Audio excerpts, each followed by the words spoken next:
2/3 of the D's and F's, so of the lowest grades, received by boys. So 2 out of 3. That's significant. Standardized test scores, 20 years ago, we used to say males were better at that. Well, now females are dominating the standardized test scores, too. Boys are 80 to 90% of the discipline referrals to the principal, given wherever you are, 80 to 90%.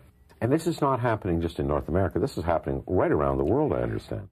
In Chinese grade schools, girls are by and large outperforming boys. Between 2006 and 2007, 65% of the national scholarships in China went to girls. Boys are on the wrong side of the gender gap in education. And if we don't act soon, the current gap favoring girls is likely to become a chasm.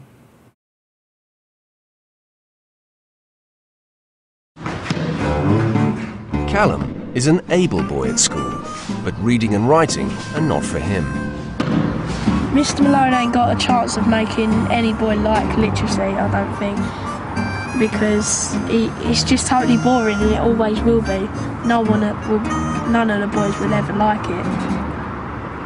I don't normally pay attention to the teachers when it comes to literacy, because I'm just not good at it at all. Sometimes I just not actually doze off as such, but I just doze off into my own little world, and I just think of what's gonna happen when I get home. I normally mess about in lessons because of just stuff I don't like, so I mess about because I'm bored. I would really like to get better at literacy and stuff like that, because sometimes reading and writing makes me feel really upset and angry because I can't do it. It makes it really hard for me because I'm trying to do it, but I can't. And so if I've got a question, it makes me think, just give up. I don't really think the teachers don't really know that I care a lot about it. It's just because I wish I could just come up and say to them I really care about all of this, but in ways I can't.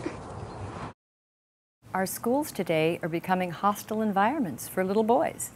I mean, as our classrooms become more risk-averse, competition-free, feeling-centered, sedentary, they're moving away from the needs of boys.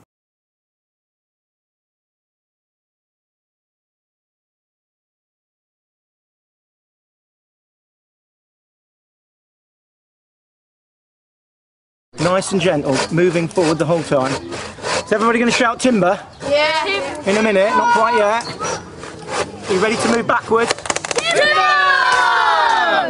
The point of all this is that if school feels like a place where boys can take risks and can push themselves and really challenge themselves, then they'll be more engaged, because that's the problem at the moment for a lot of these boys. They're just switching off. They're not interested, they don't care, it doesn't seem real, it's not challenging. And the theory is if we get them out here doing all this stuff, it'll improve their general focus.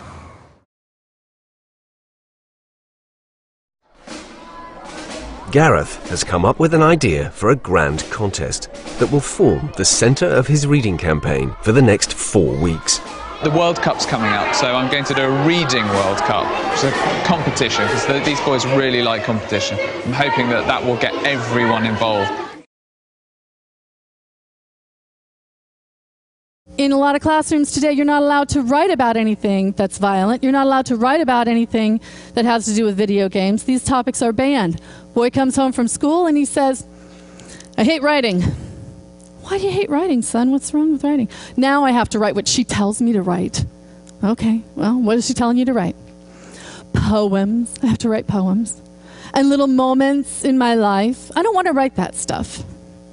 All right, well, what do you want to write? What do you want to write about?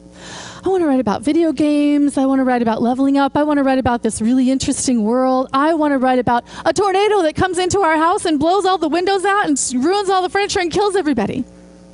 Right? Okay. You tell a teacher that, and they'll ask you in all seriousness, should we send this child to the psychologist? And the answer is no, he's just a boy. A few days later, Gareth comes up with his own way to help rebuild the self-belief of Tanique and the other struggling readers in his class. What we're going to do is, you're going to get a series of envelopes. Here is envelope 1, and it says, Connor B. When you open this envelope, there will be instructions on it. It's a practical lesson designed to show them what they're capable of. He takes them on a treasure trail, which can only be completed if the boys read carefully through some precise written instructions. Now, what does it say? So walk past the green school fence. So we're still doing that, aren't we? What's the next thing? 2 houses with the number 33. And what's the next thing say? The biggest travelling fair in Britain. Who's going to go next? Dad. Wait, no, I'd like a dad to read. Who's going to go next? Max is dad. A jolly red-faced man dressed as a clown called to him. Who's that? On your own, son. Enjoy all the fun of the fair. Yeah. Billy nodded eagerly, too excited to speak, for the fair came only once a year and he'd saved hard for the occasion. Okay, next one. Me. Come on. Me. Next dad, please.